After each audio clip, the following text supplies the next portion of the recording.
Passing out candy. Kim and Tony even judged the costume contest, which saw everything from Superman to Baby Shark. Happy Halloween to everyone. Now, here's Chief Meteorologist Tony Petrarca with your Pinpoint Weather 12 forecast.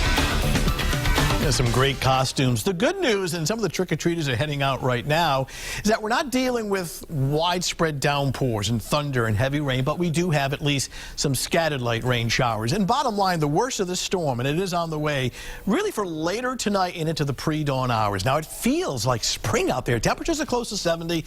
I mean, unusually high humidity for autumn. That's leading to some fog along the coastline. So things going downhill in a big way later tonight. Now, for the early evening hours, I mean, the wind has been increasing. It's very windy right now, but the worst of the wind would be later. A few light rain showers now through about 8, 9 o'clock this evening. Better chances for heavier rain, thunder, and stronger wind for later tonight. Now, I've had to put some kind of a timetable on it from roughly 11 o'clock this evening till the pre-dawn hours around 5 a.m. on Friday. That's the window of opportunity for rain, thunder, perhaps even some damaging wind gusts. So we're going to watch the situation closely. It dries out for tomorrow, and we set up for a dry but noticeably cooler weekend. It'll feel more like autumn come Saturday and Sunday. So our threat tracker is up there in yellow for tonight into a portion of Friday morning. It does improve, though, Friday evening, Friday night, and on into the weekend. So as far as weather impacts, and again, this is primarily concentrated on later tonight, the strong wind gusts, no doubt about that. And I would put the power outage risk in the moderate category. I think we'll get some outages overnight tonight. Tree limbs and power lines. We're forecasting wind gusts of 50 to 60 miles per hour. So you can charge your devices before you go to bed, your laptops and your tablets and things like that, just in case. Chance for some thunderstorms, not now for trick-or-treating, but later tonight, though the chance is slight. And because this heavy rain that's coming through overnight tonight will be coming through very, very quickly, doesn't really have a lot of time to cause any flash flooding, so that chance is low.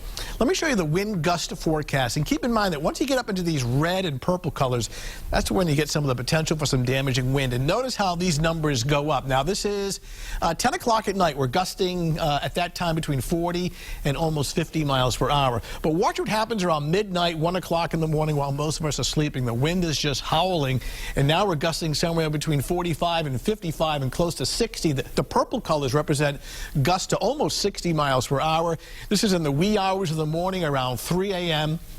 And then notice that core of real strong wind in red and purple just hanging on towards the Cape and Islands around 5 o'clock in the morning and then moving out to sea. Now, all the Friday is very windy, though the wind gusts probably not as strong as what will come through during the overnight hours. That's it. Just these little speckles of green here and there indicating just scattered light rain showers for the trick-or-treaters. You see the real heavy rain is still off to our west, associated with a very strong cold front. This cold front arrives for later tonight and then sweeps offshore by tomorrow morning. Look at the temperatures behind the front, winter, and out ahead of it, spring. So we'll keep the springtime air this evening and right on through the overnight. We don't turn bitterly cold, but it does cool down significantly for Friday and onto the weekend. Let's track that cold front and notice by, midnight, 1 o'clock in the morning, here it comes. And then watch how rapidly it pushes offshore just in time for some clearing and some drier air. Yes, we will see the sun tomorrow. Get in real close. I want to show you this hour by hour. This evening, again, just isolated spotty light showers. The rain is manageable. The wind is picking up.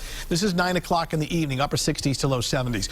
Right here, 2 o'clock in the morning, this squall line, here it is at Willimantic at 2 in the morning. And then there's that squall line by 4 in the morning near New Bedford. When that line comes through your neighborhood, that's when we have the potential for some damaging wind, and then it races offshore. Watch how rapidly it clears out. Goodbye, rain. Hello, sunshine. Still very windy, but a cooler day, and we're looking at temperatures that'll be dropping through the 50s. This sets the stage for a dry but cool weekend, both Saturday and Sunday. Your nighttime temperatures will be in the 30s. Your daytime highs between roughly 50 and 55. So very windy right now, but the worst of it is later tonight. And fortunately, next several hours, no downpours, just kind of nuisance rain showers. All right, sounds good. Thank you, Tony.